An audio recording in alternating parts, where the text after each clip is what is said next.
Hello friends, কেমন আছো তোমরা সবাই? আশা করছি তোমরা নিশ্চয়ই ভীষণ ভালো আছো। নতুন একটা ভিডিও নিয়ে চলে আসলাম। আমি ঈশানী আর তোমরা দেখছো ঈশানীস কিচেন। তো চলো বেশি না বকে চটজলদি পাটিসাপটা রেসিপিটা তোমাদের সাথে শেয়ার করা যাক।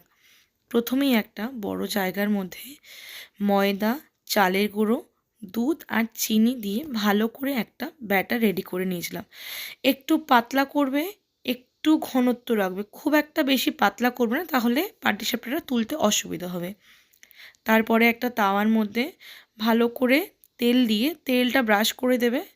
তো তারপরে আমি এক হাতা ব্যাটার দিয়ে দিলাম ওর মধ্যে। ওটা ভালো করে ছড়িয়ে যাওয়ার পরে আমি এখানে এটা ক্ষীর দিয়ে করেছিলাম। তোমরা যদি চাও এর মধ্যে নারকেল দিয়ে গুড়ের একটা পুর বানিয়েও দিতে পারো। অনেকে সন্দেশ দিয়ে করে, সেটা যার যার ডিপেন্ড করছে সে কীরকম করে করতে চাইবে। তো আমি দোকান থেকে ক্ষীর কিনে এনেছিলাম, ক্ষীর দিয়ে আমি ওটা করেছি। তো এর মধ্যে ভালো করে ওটা দিয়ে এটা জাস্ট একটু উল্টে দিতে হবে, এছাড়া কোনোই ব্যাপার না। খুবই সহজ, মানে নর্মালি সবাই পারে করতে। তো দেখো, তারপরে আমার পাটিসাপটাটা একদম খুব সহজে উঠে গেল, একটুকু নিচে লাগলো না, একটুকু আটকে গেল না, মানে খুব সহজেই উঠে গেল। এরকম করতে করতে আমি অনেকগুলো পাটিসাপটা বানিয়ে নিয়েছিলাম। আর শীতকাল মানে পাটিসাপটা হবে না বাড়িতে, এটা তো হতেই পারে না, বিশেষ করে বাঙালি বাড়িতে।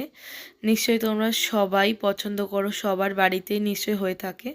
তো দেখো, তোমরা এরকম করে খুব সহজ উপায়ে বানাতে পারবে, কোনো ব্যাপার নয়।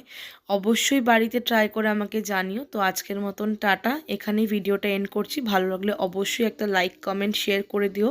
আমার চ্যানেলে নতুন হলে পাশে থাকা বেল আইকনটা ক্লিক করে সাবস্ক্রাইব করে দিও।